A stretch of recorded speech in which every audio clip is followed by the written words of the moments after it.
Quizás un poco mareados, tristes. Últimamente se han sentido cansados, con la boca seca, quizás un poco mareados, tristes o estresados, con terrores nocturnos. Quizás incluso les salen moretones muy fácilmente. Bueno, si ese es el caso, muy probablemente sufren de deshidratación o alguna deficiencia de hierro.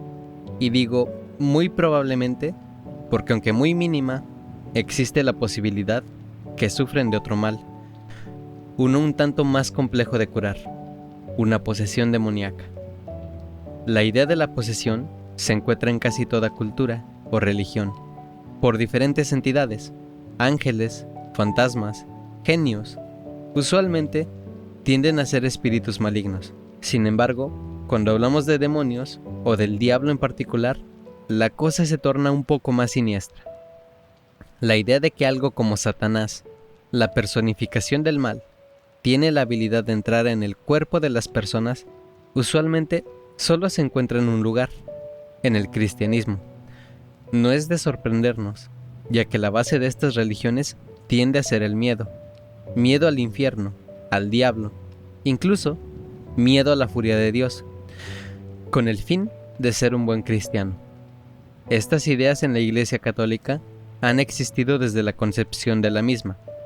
En la Biblia ya se habla de ideas sobre posesiones y liberar el mal de una persona cuando en uno de los evangelios del Nuevo Testamento Jesús destierra espíritus malignos.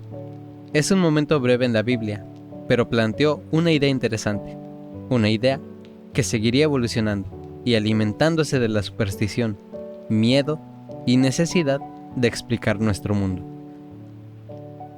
En la Roma católica, el autor Lactantius comenzó a evolucionar esta idea de la posesión.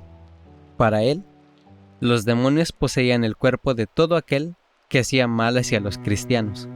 Era una visión muy lejana de nuestra concepción actual de una posesión. Sin embargo, creó los cimientos del mito. Él mencionaba que la única forma de evitar ser poseído era estar en paz con Dios.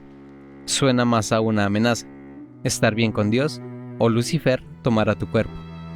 De igual forma, sirve como una advertencia a los católicos, diciéndoles que todo aquel que no esté con su Dios le pertenece automáticamente al demonio. Un concepto peligroso, si me lo preguntan.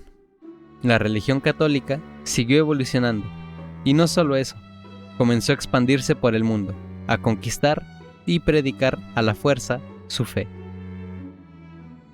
Pero en el momento que empezaron a llegar a lugares nuevos, no solo llevaron sufrimiento y enfermedades, también llevaron al diablo. Esto es, lecciones en sombras. Valparaíso, Chile, la joya del Pacífico. Una linda ciudad que alberga paisajes hermosos, así como mucha historia, desde su arquitectura hasta las personas que han pasado por el lugar. Enriquecen todo lo que esta ciudad ofrece. Pero en 1857 también albergó algo más oscuro, pero igual de históricamente relevante. La tragedia siguió a la protagonista de esta historia desde su infancia, Carmen Marín, nacida en 1838. Quedó huérfana a temprana edad, pero a pesar de la falta de padres, vivió una infancia relativamente normal, al cuidado de sus tíos. Fue cuando cumplió 12 años que decidieron internarla en un hospicio de monjas, quizás porque estaban cansados de cuidar a una niña que no era suya, o quizás de verdad creyeron era lo mejor para ella, ya que aquí recibiría educación y eventualmente se convertiría en monja. Lamentablemente, ese no fue el caso, ya que en este hospicio la tragedia volvió a golpear a la joven Carmen. Ella misma cuenta que mientras rezaba, un momento que debería ser pacífico, un miedo se apoderó de ella, a nada en específico, simplemente una sensación de que algo no estaba bien, un terror a un algo que no podía ver. El instante, por muy impactante, pasó, y ella continuó con su día. Esa misma noche, la joven tuvo una pesadilla, en la que ella cuenta se peleaba con el diablo. Al despertar, actuaba diferente, y como si algo la controlara, saltó contra sus compañeras de habitación, atacándolas. Nada grave sucedió, pero el hecho alteró bastante a las monjas del lugar, las cuales sin saber qué hacer, regresaron a la joven con su tía. A partir de esta noche, la vida de Carmen no volvería a ser igual, ya que no fue un acontecimiento aislado. Constantemente sufría ataques que le hacían actuar de forma antinatural. Su tía intentó todo, llevarla a ver desde médicos hasta brujos y hechiceros. Nada funcionó. La calidad de vida que llevaba era tan mala que mientras se encontraba internada en un hospital, intentó quitarse la vida. Sin saber qué hacer, o siquiera qué es lo que hacía a Carmen tener estos ataques, la volvieron a llevar a un hospicio.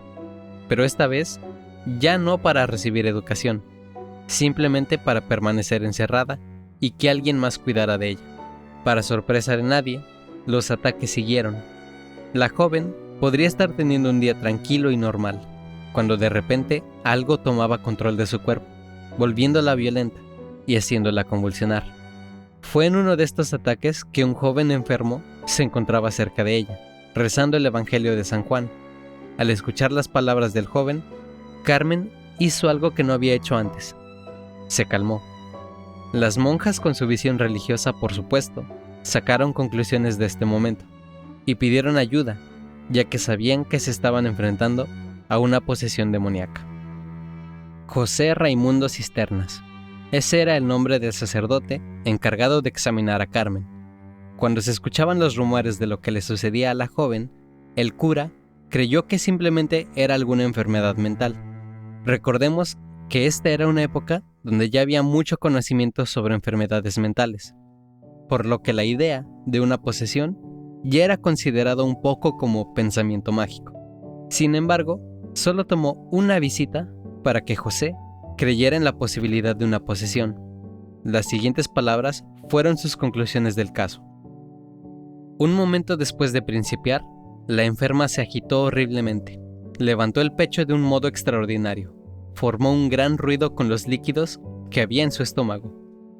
Cuando el evangelio iba en más de la mitad, dobló el cuerpo, abrió cuanto pudo la boca, tomó un aspecto verdaderamente horripilante y los cabellos se le erizaron.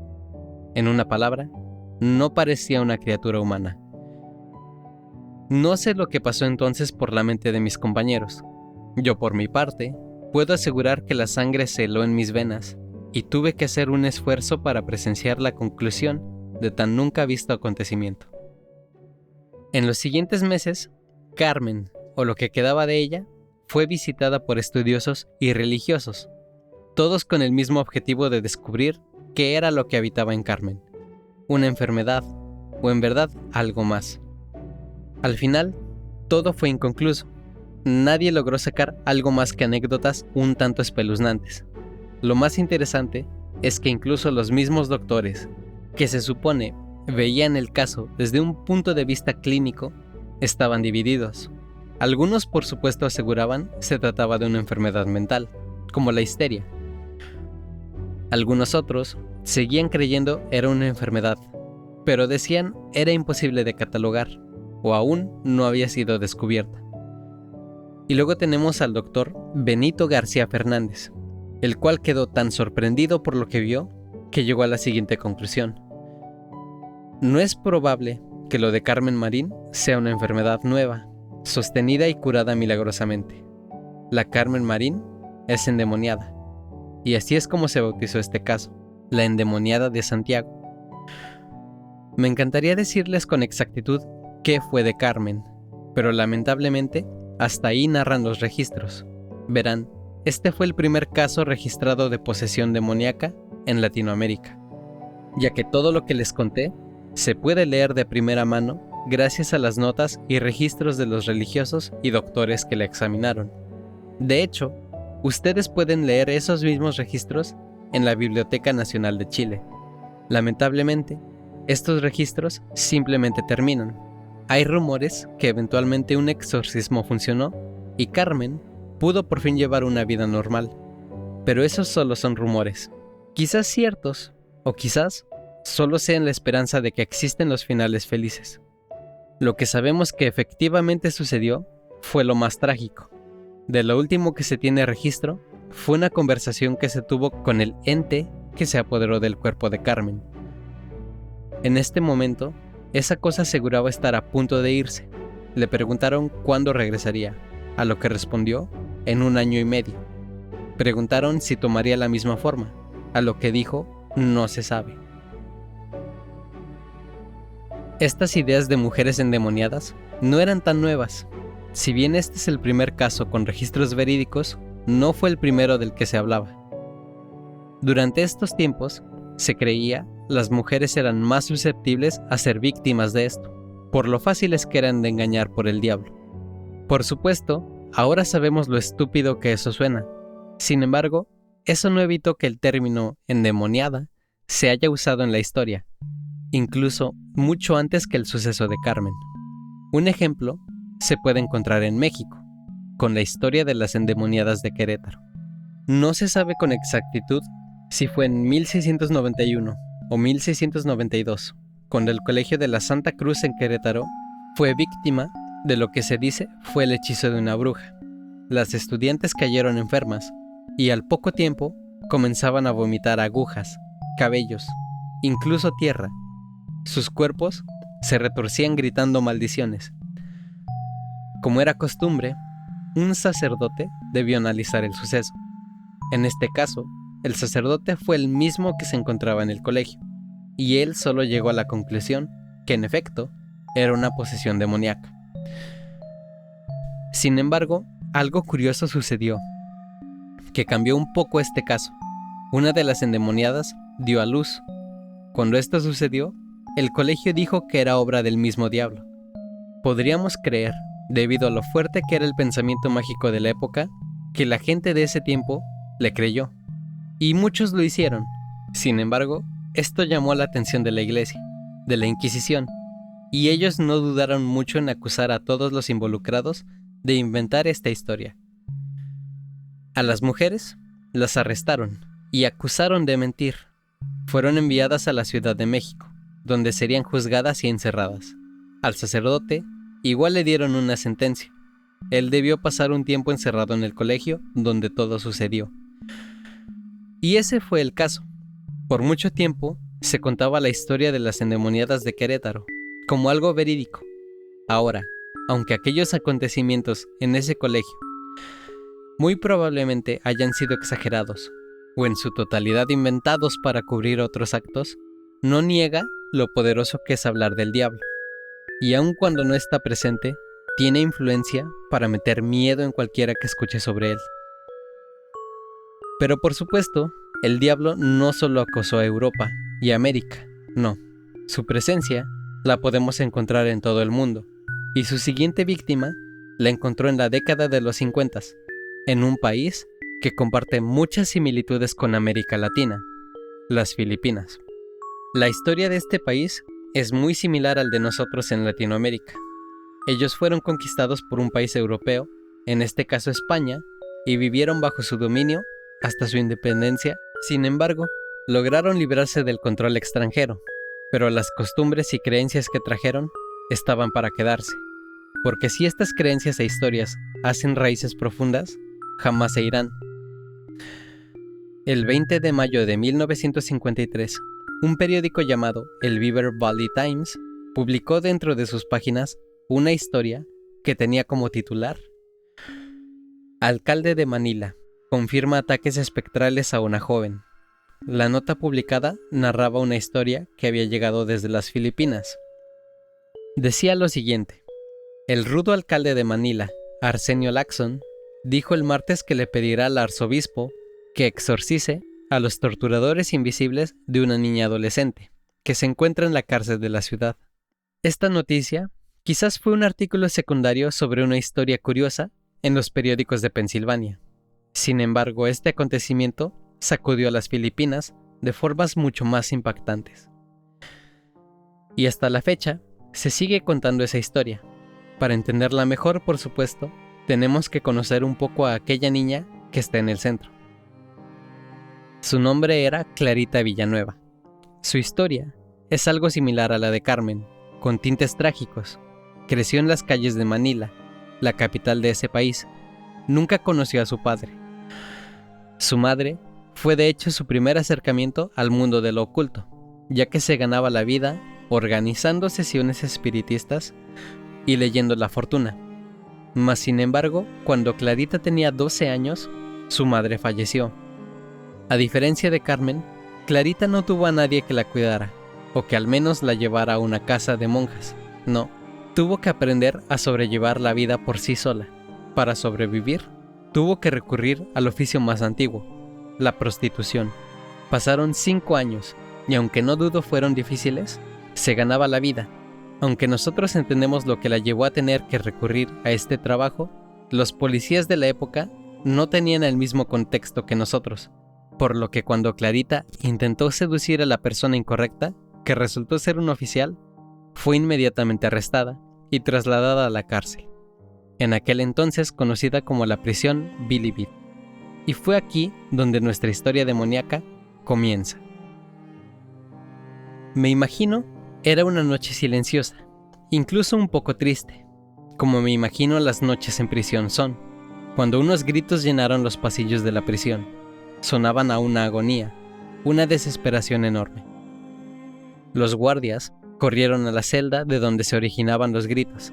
Encontraron a Clarita asustada, en shock, llena de sangre y mordidas por todo el cuerpo. Cuando le preguntaron qué sucedió, ella afirmó haber sido atacada por 2 entidades. Uno, un ser enorme lleno de pelo por todo el cuerpo, y el otro lo describió como un ser con cara angelical y un bigote. Los guardias, en el momento, sin poder culparlos, se lo atribuyeron a un ataque de ansiedad o de locura.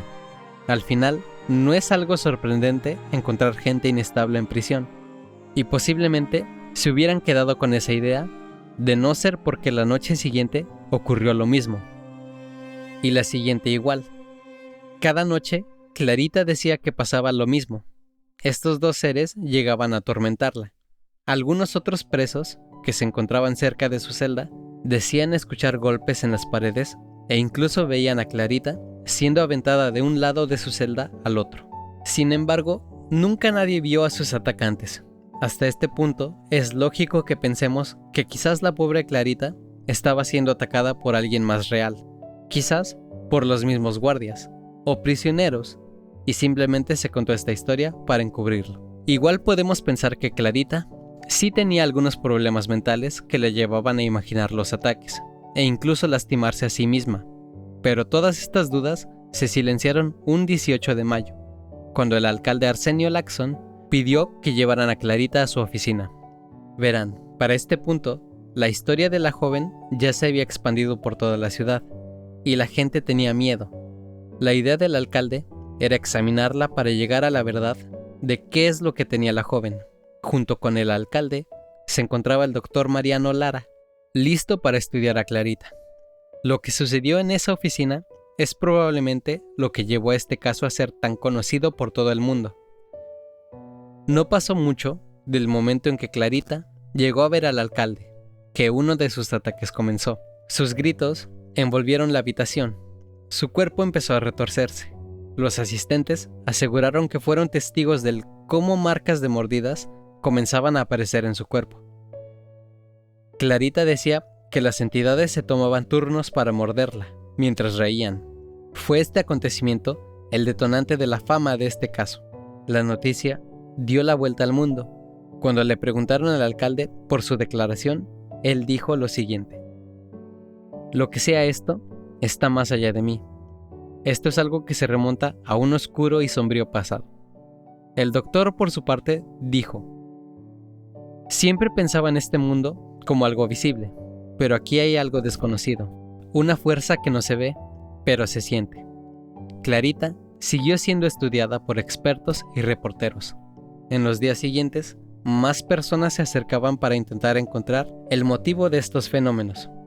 Varios médicos declararon a Clarita mentalmente sana, es decir, sus ataques no eran producto de alguna enfermedad mental. Una teoría fue propuesta por un doctor donde afirmaba que Clarita sufría de una fuga histérica, un desorden nervioso donde se crean marcas en el cuerpo a causa de altos niveles de estrés, y que la gente estaba confundiendo esas marcas con mordidas. Suena bastante lógico, solo hay un problema. La fuga histérica es simplemente una teoría médica, que no se ha podido comprobar. Así que decir que eso es lo que tenía Clarita tiene el mismo peso que lo que todos estaban pensando, el mismo peso que una posesión demoníaca.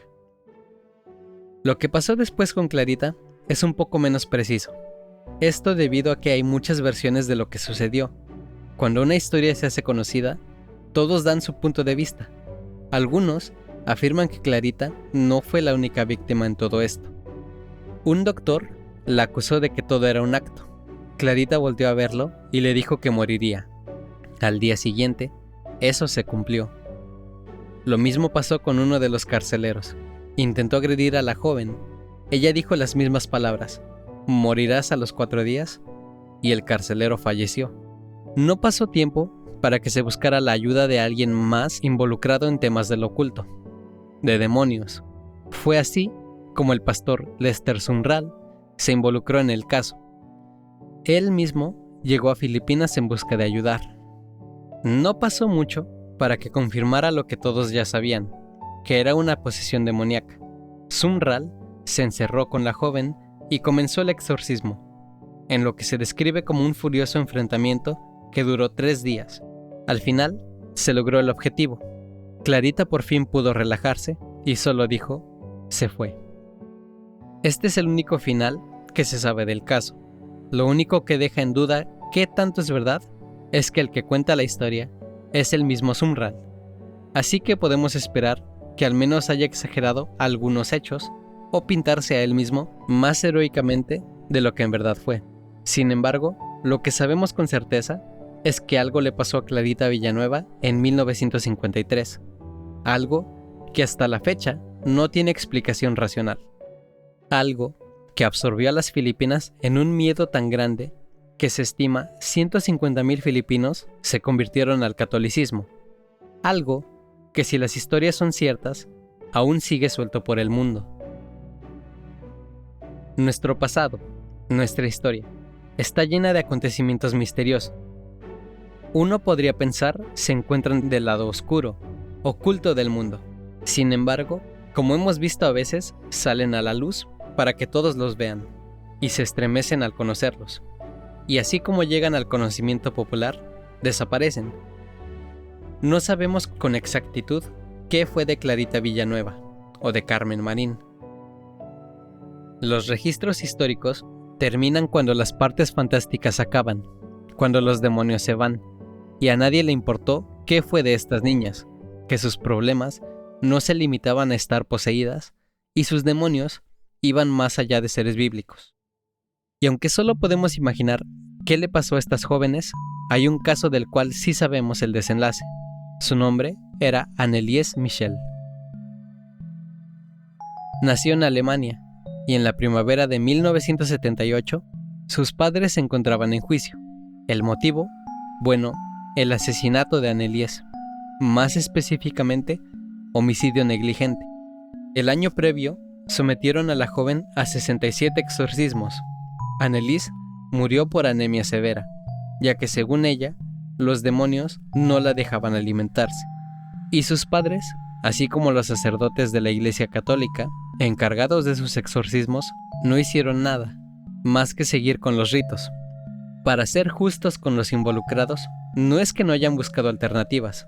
Desde muy joven, Anneliese empezó a sufrir convulsiones por problemas epilépticos, lo que eventualmente la llevó a sufrir depresión e incluso esquizofrenia, hasta el punto que escuchaba voces. Por mucho tiempo estuvo en tratamiento médico y con diversas pastillas que no consiguen mejorar. Es así como sus padres se convencieron su problema era más místico. Los sacerdotes estuvieron de acuerdo y comenzaron con sus exorcismos. Llegaron a la conclusión que varios demonios albergaban en su cuerpo. Los nombres que se conocieron: Caín, Lucifer, Judas, Hitler y Nero. Hablar más de los acontecimientos que tomaron lugar durante los 10 meses de exorcismos sería algo redundante en este punto. Estoy seguro ya se imaginan cómo fueron, y aunque después de tantos años, podemos entender que buscaron todas las formas de poder ayudar a su hija. La corte alemana no pensó lo mismo, y sentenció a los involucrados a 6 meses en prisión. Anneliese, sin duda, necesitaba ayuda, Pero ni la ciencia ni la fe pudieron vencer a sus demonios. A veces, el mal, ya sea una enfermedad o un demonio, es demasiado fuerte. Es fácil culpar a los involucrados en todos estos casos. Decir que decidieron hacer ritos mágicos en lugar de darles cuidado psiquiátrico a las niñas. Pero no estuvimos ahí. ¿Y si tenían razón? ¿Y si en verdad vieron a Satanás en los ojos de Clarita, Carmen y Annelies? Quizás lo que el demonio dijo en el cuerpo de Carmen fue cierto. Regresó y siguió regresando. Y si las historias que se cuentan son ciertas, aún no se ha ido. Usualmente los dejo con un dato interesante sobre estas historias. Pero hoy quiero hacer algo diferente. Les dejaré con un fragmento de las grabaciones que se hicieron durante los exorcismos de Annelies, para imaginarnos, aunque sea un poco, qué es lo que atormentaba a la joven.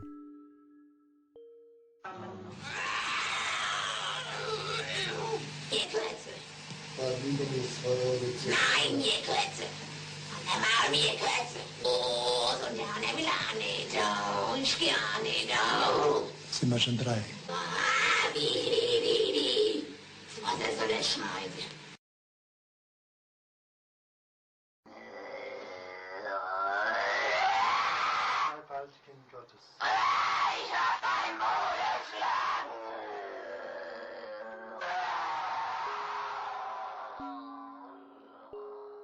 Esto fue una producción de Lecciones en Sombras.